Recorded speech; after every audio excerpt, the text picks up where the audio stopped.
Hello and welcome back to Game Brigade. I am Brian Greer, and on the show we do reviews, previews, playthroughs, and have conversations.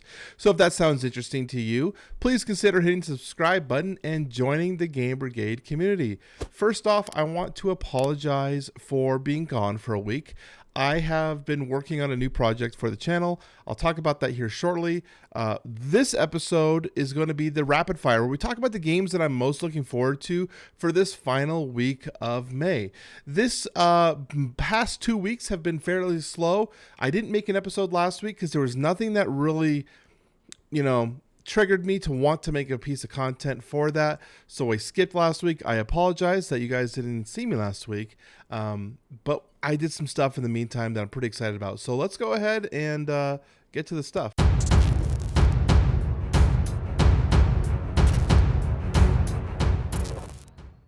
Okay, so before we go ahead and jump into the rapid fire information where we talk about the games that I'm excited about, I do want to talk about some of the new projects that I've been working on. You might have seen on my channel, if you are a subscriber, that we had a live stream trial chatting session that went live this week. I have spent the past week purchasing new product for the channel, so new equipment, mostly for my computer to handle multiple cameras at one time, more streaming equipment, because I am going to be setting up a stream for the channel where we can do two different things. We can have gameplay sessions, we can do unboxings together, we can organize games, whatever. The point of it was I felt like there was a big gap or lack of content in the live stream area that has really high-end quality component or quality film work and just enjoyables. There's a lot of, so I don't know. That's how I was feeling. I was like, I feel like there's a big missing point here in the board game space for high-end quality stream content. So I was like, I want to bring that to the people. So I've been working on that this week. So that's why I didn't make any content last week, but we're still on track to making stuff. I'm hoping to do the first official live stream this week. I've got 2 games that came in the mail this week, so I wouldn't mind maybe doing an unboxing of those. And who knows, maybe we'll play some games. But that wraps up the kind of news about the channel. Let's go ahead and talk about the first game.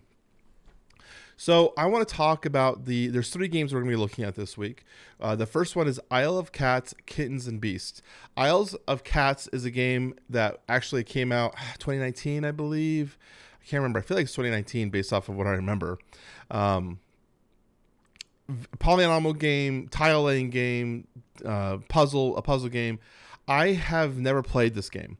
I see it all the time at my local game store, and I love cats. My family, we have 2 cats for our pets, and so it's always been like, oh, maybe we want to pick this up. But I'm not very much of a polynomial guy, so I haven't really picked this game up and driven towards it. But the reviews and the ratings when I was looking through this, they're very high. People very much enjoy this game, and underrated right here. People say that this game is very, very good. And so Isle of Cats, the Kittens and Beasts expansion, is an add some extra modules to the game to basically increase the variability and replayability of the game. So you're going to have 3 different modules. You have the Kitten module. The Kitten module is going to be more importance for players to play fast, introducing new options in the form of kittens. Again, it adds a layer of complexity. Without me having fully played Isle of Cats, I don't know exactly what that means. Just based on what I've read. There's going to be a Beast module. Again, this is going to be adding more content to the game. And then they're going to be having a event module, which is going to be a little bit more complex, changing the way the rules or the rounds score. When I read that, it kind of reminded me of Wingspan, where Wingspan had different scoring parameters for each round so that you had to change your variable strategies. You can't just do the same thing throughout the game. So that's when I read the event module. That's kind of how I interpreted it. I'm very excited to see what this game looks like when it comes out on Kickstarter. It kind of came out of nowhere, so I'm just curious. I want to see what they have. So the next one that we're going to be talking about, let's go to this one, Space Kraken. This one reminded me of a PC game that I used to play called FTL. It's a roguelike PC game where you're going through space, you're assembling your crew, building your ship. The thing with this one is that it's considering itself a roguelike. sci-fi dungeon crawler, solo game player. And I was like, okay, that sounds interesting. It almost sounds like to me like a ISS Vanguard Lite.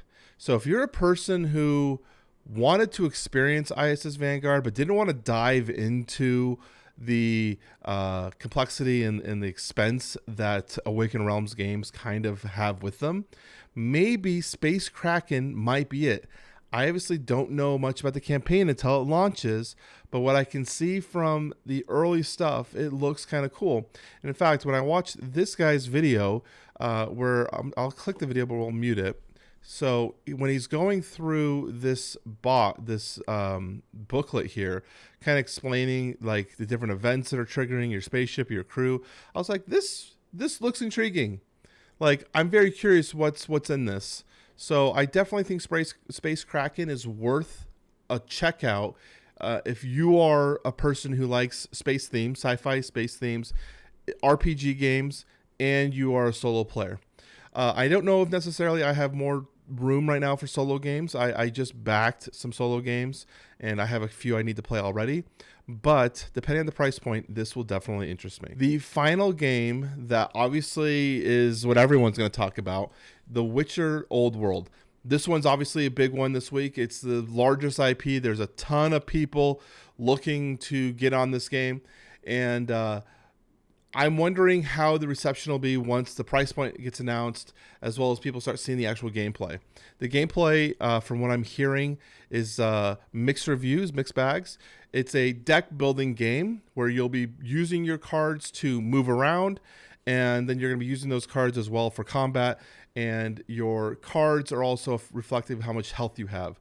So there's going to be a pressure luck type advantage. Like the more cards you use to deal damage, the less health you're going to have in case you take damage. It looks interesting. People complained that there was no cooperative mode. They felt like Witcher needed a cooperative mode for this type of gameplay.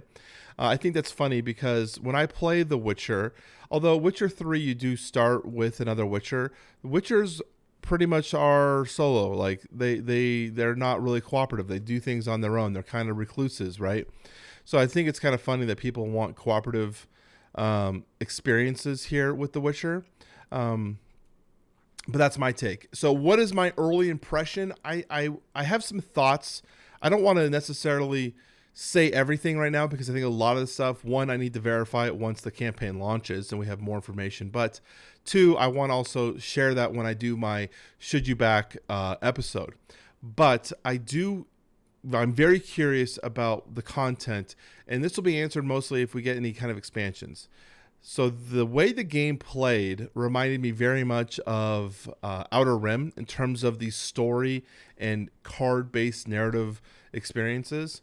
Now, of course, I'm not talking about gameplay-wise. I'm not talking about overall mechanics. I'm talking about what Outer Rim had in terms of being a card-based experience where you were reading events from the cards. I made my biggest complaint about Outer Rim is that it needed more content because you eventually started seeing identical stuff popping up. You just needed more to be able to get the enjoyment out of it. And I'm curious if The Witcher, because it uses event cards where you're reading off scenarios, how much replayability we're going to have with that. I'm very much hyped for this game. I think it'll be really cool to check it out. I think it might be, I don't know, I think people might be underwhelmed based off of what I'm seeing, and I just want to make sure people are tempered their expectations for this a little bit. So that will be wrapping up the Kickstarter callback. That's another episode, Brian. The Kickstarter Rapid Fire. I'm not editing that out, by the way. Normally I'd edit that out. The Kickstarter Rapid Fire. We talk about the games that I'm most excited about this week coming out on Kickstarter or GameFound. Unfortunately, nothing on GameFound this week that I'm too excited about. If you have any questions or comments, let me know in the comment section down below. If you have any suggestions for games that I might have missed, let me know. I check out every game that's coming out on Kickstarter, and I try to pick and choose. That way you guys don't have to spend 35, 45 hour long watching everything that's coming on Kickstarter. That way, you get here's the best ones coming out right now, at least in my opinion. And if you share similar opinions, maybe it'll be helpful for you, maybe not. I don't know. If you guys like this and you want to see more content, please help us out by hitting the subscribe button and the like button. Really helps the YouTube algorithm, pushes the content further, and pushes us to the recommendation page, which is really a big help for us. Again, thank you all for watching the show. I will talk to you all very soon. Okay, we're going to do the giveaway real quick for Kingless. I appreciate everyone who took the time to enter the giveaway, watch the video, and support the channel. So thank you. I will be leaving a comment on the comment that won, and I'll ask you to email me as soon as you can, so that way I can get your shipping information. If I don't hear back with you from in a week, I'll just pick another winner. Okay, so let's go ahead and see who got it. Thorane, hey, awesome. So he says, Kingless sounds like it would be fun for my Firehouse gaming group, but not so much fun for the wife and me. Yeah, you're probably right. Thanks for always giving me your honest opinions in these reviews. Congratulations, bud. I will go ahead and leave a comment on your comment, I guess, and we'll see if we can get this game out to you this week. All right, talk to you guys all soon.